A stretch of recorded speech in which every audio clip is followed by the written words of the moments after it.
Farm. There we go. And Pam, we met a few months ago, I guess it is now. Yes, we did. Happy New Year, everyone. Thanks for letting me to join the call. Yeah. We got one more minute and see who else joins, and then we can sort of do a round robin.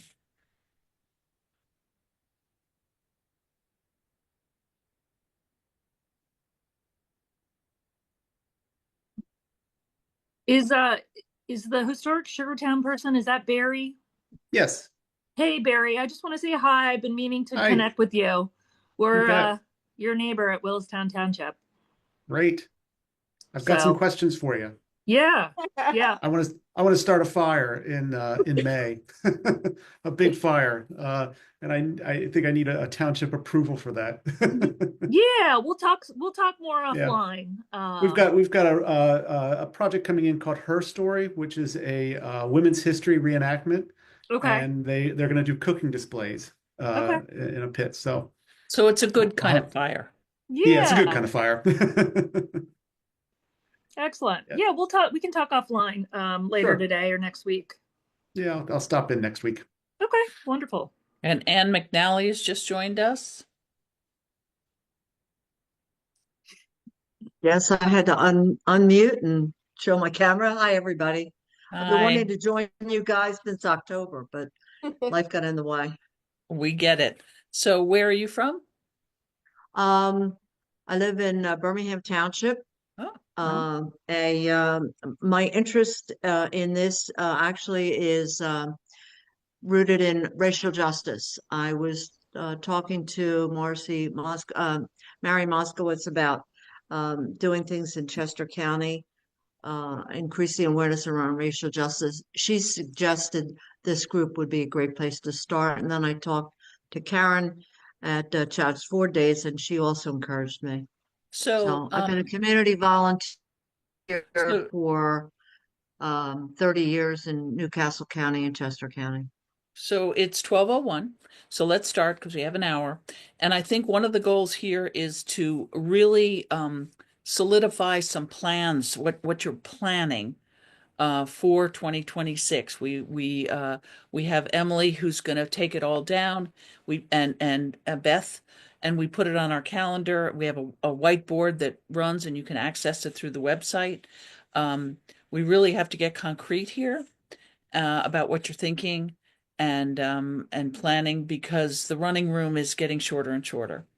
And I know that much of Chester County is 1777 and 78, um, but as we are working on our infrastructure, we also have to have events, I think. So let's start, since you're right next to me, Barry, let's start with you. Sure. So our earliest building on the property is 1805. So we really don't delve too much into the history. So what we're going to focus on is the next 100 years, especially what happens to Okay. agricultural production and the changing in the landscape, because that really dramatically changes in Willistown Township in terms of what we look like, how we act, and act as a part of the larger uh, Philadelphia, Westchester connection and what people are doing. So changing in farming technique, everything from changing agricultural techniques to the way we process goods and the way we transport goods back and forth. And your women's project sounds also very interesting.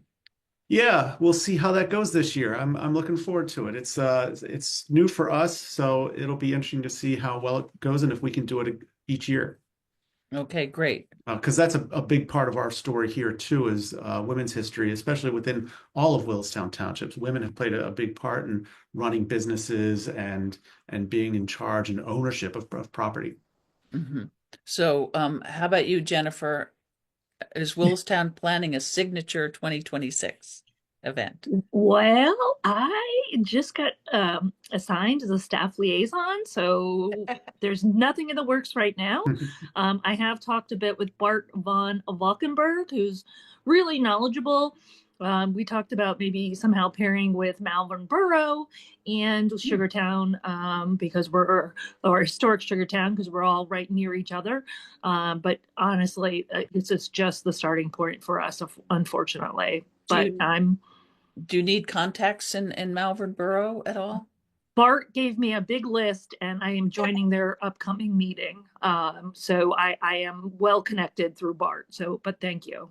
That's great. And they're also connecting to the King Street Improvement District there. Okay, okay, okay, wonderful. So you might want to ask who that person is. King Street, that's the only one he didn't tell me. King Street Improvement District. All right, Mhm. I will do that as well. Yeah, yeah. Okay, Okay, so welcome, Jennifer. thank you. Okay. And Ranger Adam, I forgot that I met you at Thornberry Farm. Yes, yeah, and actually, I would say Jen McMenamin can weigh in as well. She's also representing Valley Forge here on this call. So our planning is continuing on. There's Jen right there. She's coming online. Our planning for what's essentially becoming a 3-year period of commemoration for us is continuing on steadily. Right now, we're actually putting doing the direct event planning for our march out this year for 2025, which falls on June 14th, which is the 250th anniversary of the creation of the United States Army.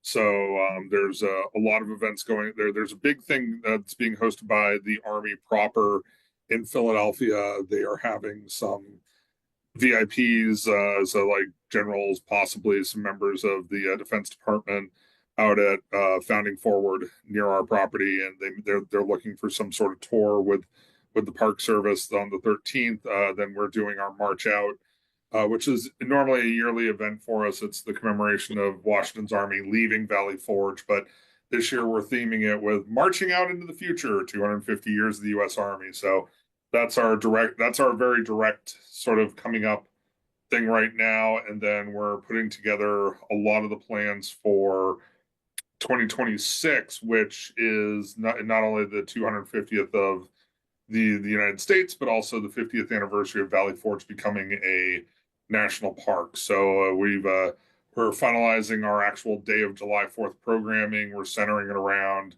um, a a thing similar to a rally held by Anna Morris Holstein in 1878 to drum up support for purchasing Washington's headquarters with the intent of saving it.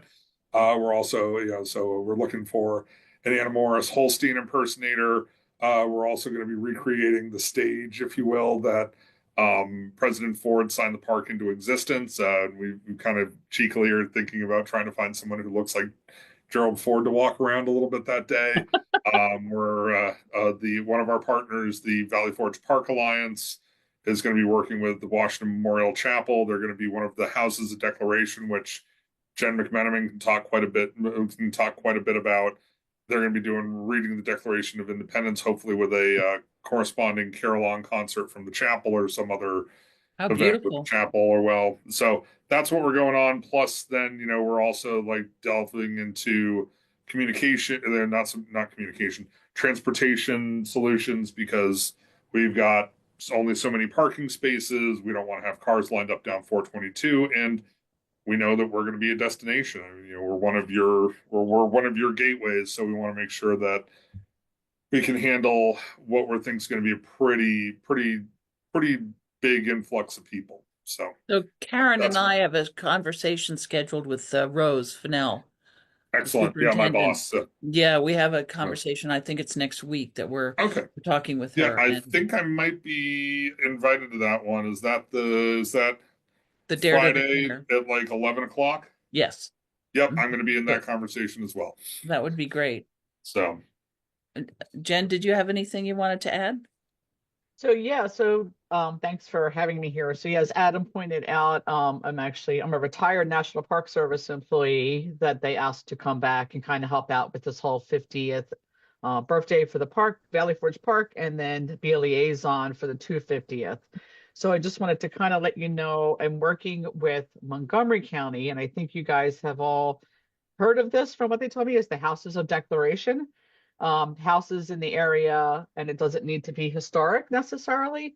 But in 2026 for the 4th of July weekend, you know, where would the information been dispersed to the public and a reading of the Declaration of Independence? Montgomery County has started kind of pulling the sites together. They're currently getting ready to send out a blast email to all of their participants for the Tourism and Convention Board to see who would like to participate. Right, we're working with both Delco and Montco, and so we'll be jumping on this as well. And just Okay. for everybody else, so the Dare to Declare is the reading of the Declaration of Independence publicly, which is how it was done when the Declaration was originally signed. I say that, Heather, with great authority, but Heather's our historian. And I'm So just coming back from being on leave, so yeah. Right, so I think this is going to, Yeah. and I think this will create a lot of public interest, actually. yeah, so we do too. So I think I see my role here in parts as kind of like the middleman and the liaison to help Chester County, Montgomery County from the park perspective, making sure that we're kind of all on the same page because you know the general visitor that comes to Valley Forge Park isn't going to know the line between Chester County and Montgomery County. So how can we make sure that all that information is getting disseminated to all areas for the special events that are happening? And Jen, do we have your email because you're a new arrival? You should, Okay. but I will put it Put it in the somewhere put it in the chat. That would be in helpful. the chat. Absolutely. Right, and then I can make sure we have it. And when I talk to our partners, Andrea and Eli, Okay. Montgomery and Delco. Okay. Perfect. Okay, I look forward to working with you all. okay. Daniel Campbell, are you there? I am here, Oh, good. Yes. And you're representing. Westtown Township. Oh, great. So we've got Jennifer from Willstown Township. I actually live in Westtown, so hi. Hello. I'm a member of the Historical Commission there. Excellent. It's not very strong. We don't actually have an ordinance to do anything, but But hopefully you're planning a fabulous event for 2026. well, we are working on that. We've recently started a quarterly lecture program open to the public about historical items, and we've had three of them so far with outside speakers and one or two with our own. And speakers. how's attendance going? It was very good for the typical speeches, between 30 and 40 people on a Saturday morning. Yeah. Wow. Good. However, we advertised one for the public to come and learn about the 250 and publicize that a few different ways and to our other commissions in the town, environmental and parks and rec and those kind of things. And we got one person come from the public. Oh, wow. But that was, I think it was in December, so it was not. So are you sending your information over to Beth at the Chester County Community Foundation? Because we can amplify your message. I'm not the publicity person. We have a person on our commission who's a website maker, and he takes care of all that. And I think he does advertise at several places. But Okay. anyway, that's a result of that. And one supervisor did come to the meeting. As a result of that, the supervisors have suggested that we not try to handle this as the historical commission, but create a separate task force that's going to guide the township's programs for the 250 and try to draw people from each one of the other commissions in the town, as well as members of the public who might be interested to be on such a task force. So that's where we were in December, and I don't know that it's has progressed any farther than that right now. But is there anything we can do to help you along? no, I don't think so. I go to these meetings and other programs by the 250 PA in Chester County, so I report back to the commission and the supervisors. Okay. Put it mildly, we have a very involved, let's say, board of supervisors. They pretty much like to control everything. Okay. So it's hard to do anything. It's hard to do anything or say anything without their permission or approval first. So Okay. So Ann McNally, how are you this morning? Moving slowly. Hi, everybody. Today I'm here just to listen. Okay. I'm new. I have nothing to offer. I want to see what's going on. I don't know how I might be able to help. Um, I just don't know. So, And are you I connected to our website with the events and opportunities? well, I've been out there. I had some trouble getting the invitation to today's meeting, but Emily's been terrific. Thank you, Emily, and help in getting me hooked up. So I'm just getting up to speed. I mean, I'm really literally at the walking pace. So yeah, but I'd I'm good. encourage I you to, got a lot of materials good. at Chad's 4 days. Yeah. Oh, good, good, good. So we'll Who are you see with, Anne? how I can help. Super. Who are you with, Anne? Sorry, I keep turning myself off. I represent myself. But where do you live? I live in Birmingham Township. Yeah, as I Uh, said in my introduction, I worship at Westminster Presbyterian Church, which is how I got very heavily involved with racial justice. I also work with two other Presbyterian churches on racial justice, Paoli Pres and Phoenixville. and So you have it's my Birmingham meeting right avocation. there too. Well, yeah, I have no connection with them, but the associate what I call the Association of Presbyterian Churches, Donegal Presbytery, which covers York, Lancaster, and Chester County, has a very large a group of people working on racial justice. I'm actually the communications director for that effort. Okay. So I've been working on this for about 6 years. So whether it's going to fit here, I don't know. I don't know how much bandwidth because I'm also involved with a couple other organizations in the county. Okay. So we'll So, see. Mitrice, did I pronounce that correctly?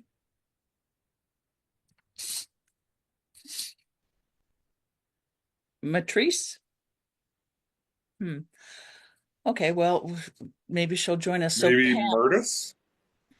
Unmute. Now, can you hear me? yes, did I massacre your name? Well, you did, but it's Penny Hunt. That's who this is. So you know that. Okay. And so this is French and Pick and our Bentley Preserve with wonderful Warwick ruins. You Hmm. uh, you don't see a visual of me, do you? No. Okay, Mm. good. And so I'm just listening too. I think I need to get with Jay Erb. We don't have a staff for this kind of thing, but we have a lot to offer. And Mhm. so I'm trying to figure out where we will fit in with all of this. And we do talk to Ranger Jay a lot.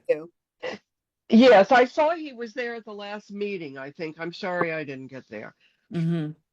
Yeah. And Lori and Pam, you're also connected, correct? No. But so Pam, did you want to introduce yourself and we could talk? Sure. Good afternoon, everyone. My name is Pam Villagra. I'm with the Foxman Foundation. My patrons are the Bentley family. Of course, I think they're known for their deep roots in philanthropy here in Chester County. My reason for participating today, obviously, is to learn more, to further, educate myself on the topic, but also because we've received several requests for funding from various nonprofits. And of course, I've been contacted by Angela and her team. So excited to support and be a part of this any way we can, but just really looking to have some more clarity, on the things that are happening and how things are going to evolve in the next year and a half. Mhm. And Lori? I'm kind of in the same boat as Pam, looking to again involved with the Bentley family Justamere Foundation. I think our contribution will be our connections and kind of helping to make things happen, that we don't have a, a geography or an organization that's actually going to be doing a program. Mhm. Makes sense. So I just now that we've all introduced ourselves, I'll maybe give an update just from the Chester County Community Foundation perspective. We've been very active working with our nonprofit partners like the Paoli Battlefield folks. It was a real collaboration between the three nonprofit or the three organizations that run that site, the Memorial Park, the battlefield, and the township. So we submitted a grant to the state for about a $500,000 to fund a heritage center at the site. And the primary reason for the heritage center there, aside from being a sort of a part of the connection of the network, was to bring that memorial that's there inside.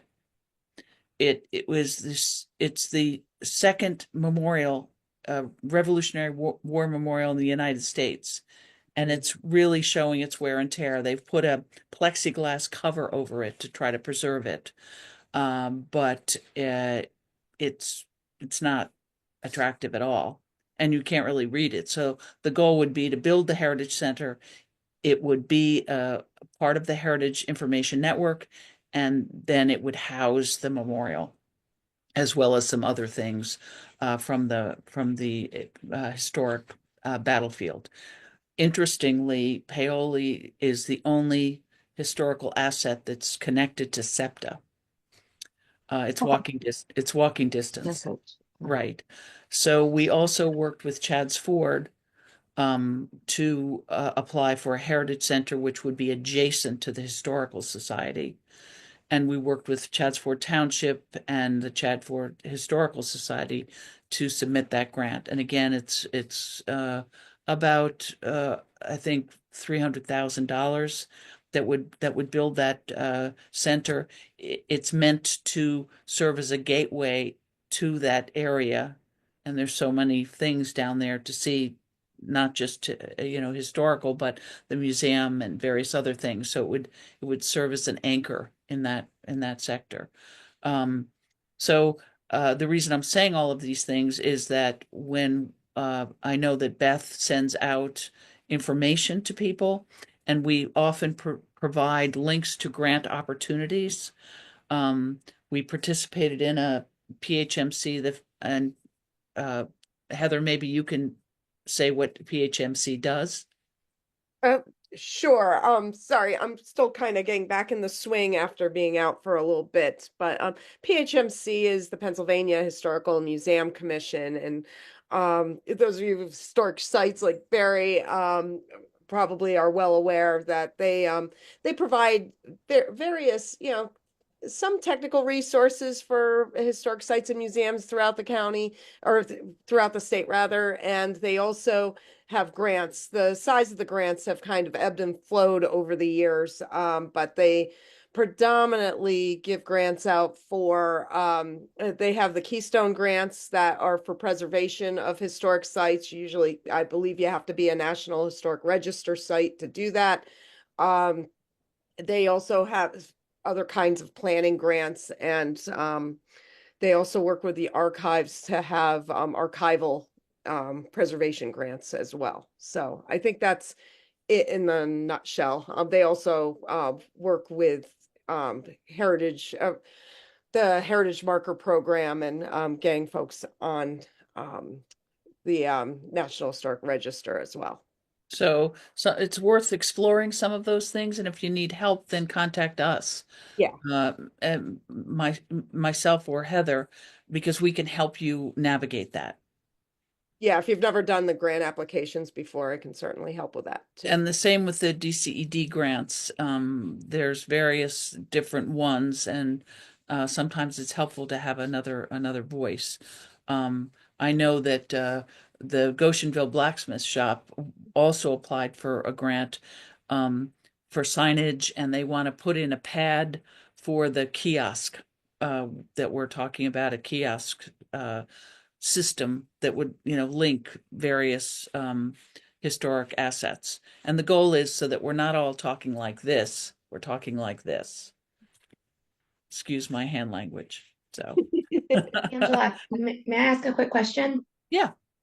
Awesome, thanks. Again, kind of just joining this call, to be further educated. But I know that, obviously this is the Chester County committee and people who are trying to support this movement. I'm positive that you guys are connected with other, smaller initiatives as well. I'm just wondering, what does success look like to you guys? I mean, is it in terms of metrics? Are we talking about the number of visitors, the number of buildings or historical sites erected, the number of events, the number of funds raised? What does success look like for this campaign? Anybody want to answer that before I do? Well, I will say success looks like increased visitors, and an increase in our we always call it a tourism economy. We have all of these assets. Not only do we want visitors, but we want residents to be aware of them, of what's in their backyard. And we have so many new residents who are completely unaware of what the foundation of the county really, was and is. Um, and we're also looking at some infrastructure improvements, signage, apps, maps, and of course the kiosks, the Heritage Information Network, to be filled out. Did I get that right, Heather? Yeah, So thank yeah, you. a lot of, the legacy of Chester County 250 and America 250 too, to an extent, is to, you know, bring more visibility to our heritage sites and organizations, and help with the infrastructure, like Angela said, and capacity.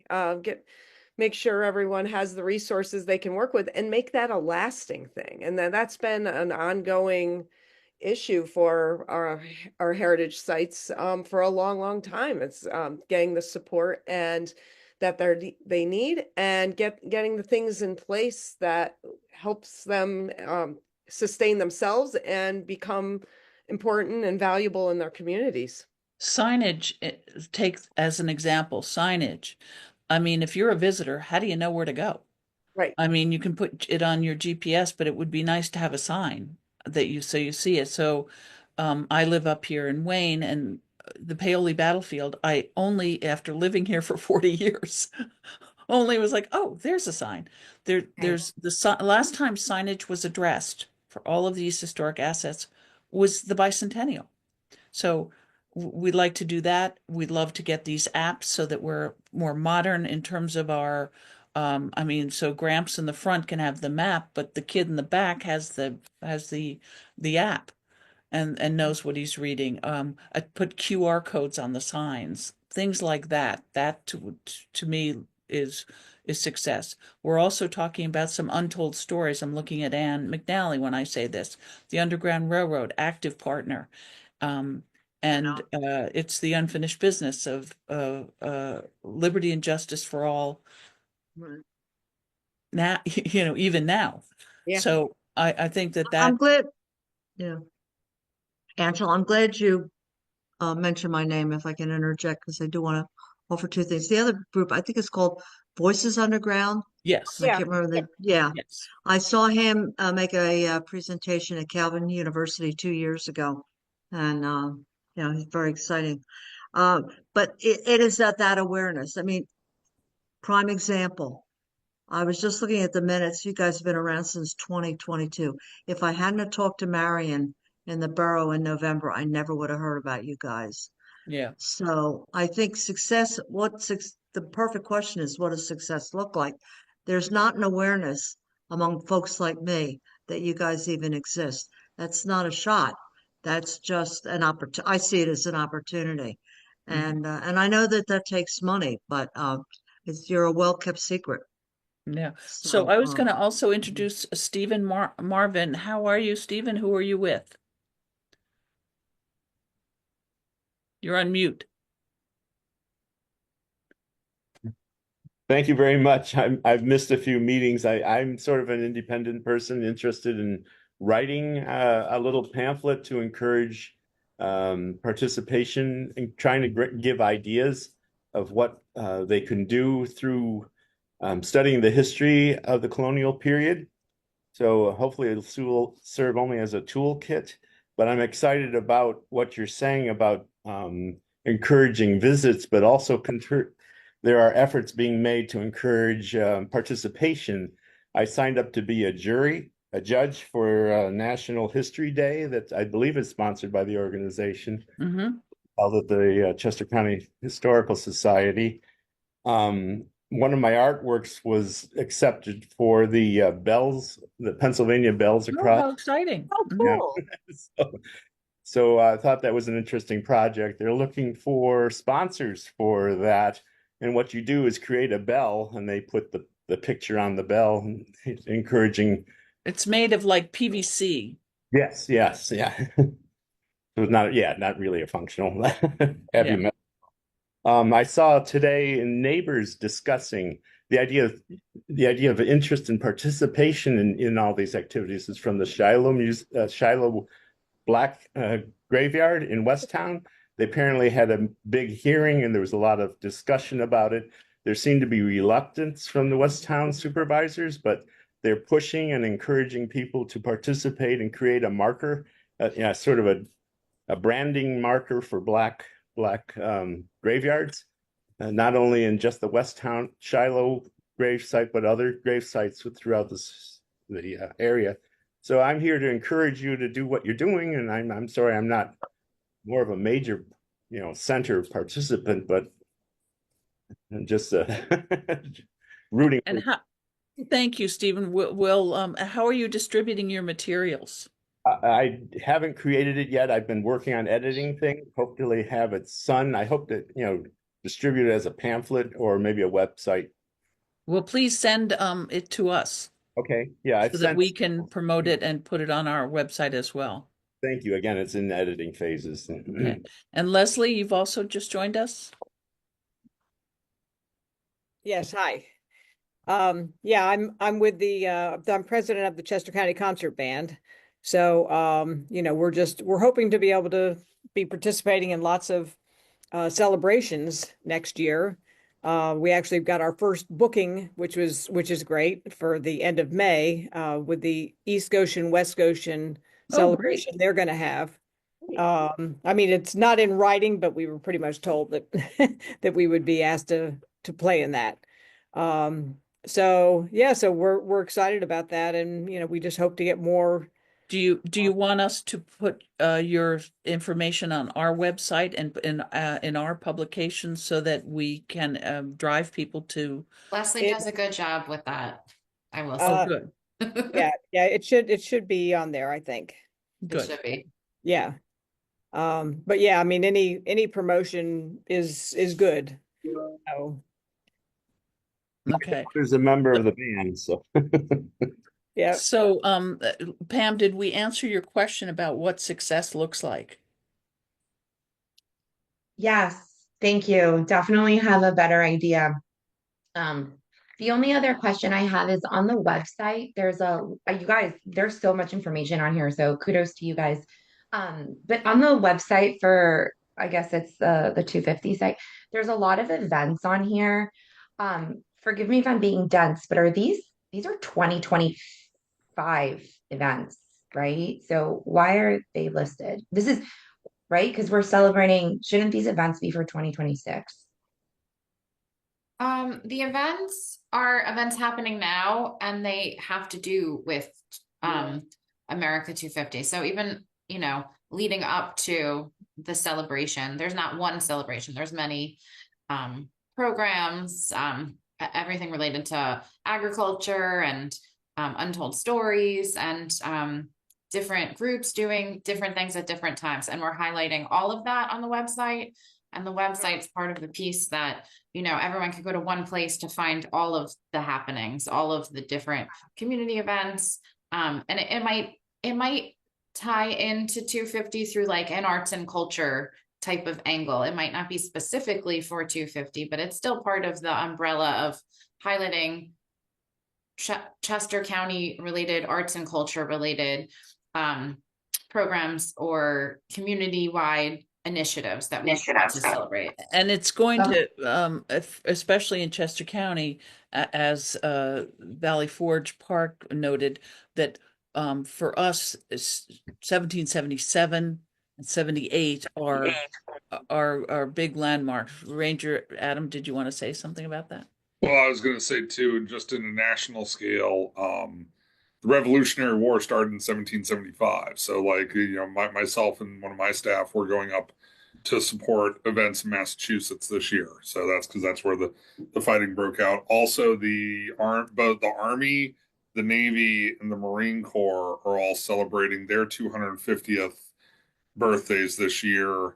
The Army, in particular, they've got a big to do in downtown Philadelphia on Independence Mall. Like, they're going to be landing helicopters and all that sort of stuff.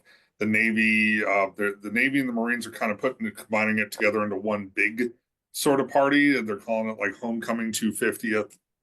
And they're looking to bring a whole bunch of ships to be out on the Delaware River of different eras of naval service.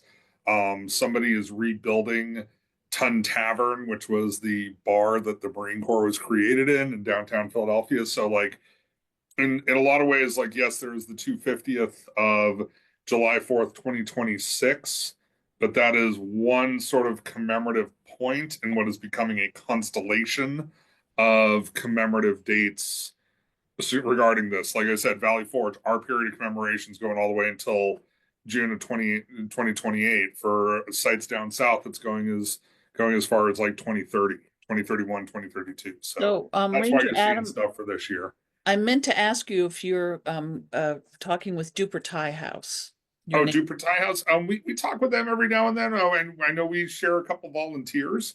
So I haven't heard anything too concrete from them, but if they're feeling lonely, we can reach out to them. For sure, I'll connect you, because I think it just for the benefit of the group, the Duper Tie House is the founder of the Army Corps of Engineers was Duper Tie, and so and they actually have a tunnel under the is it under the Turnpike or 202 that leads into Valley Forge Park?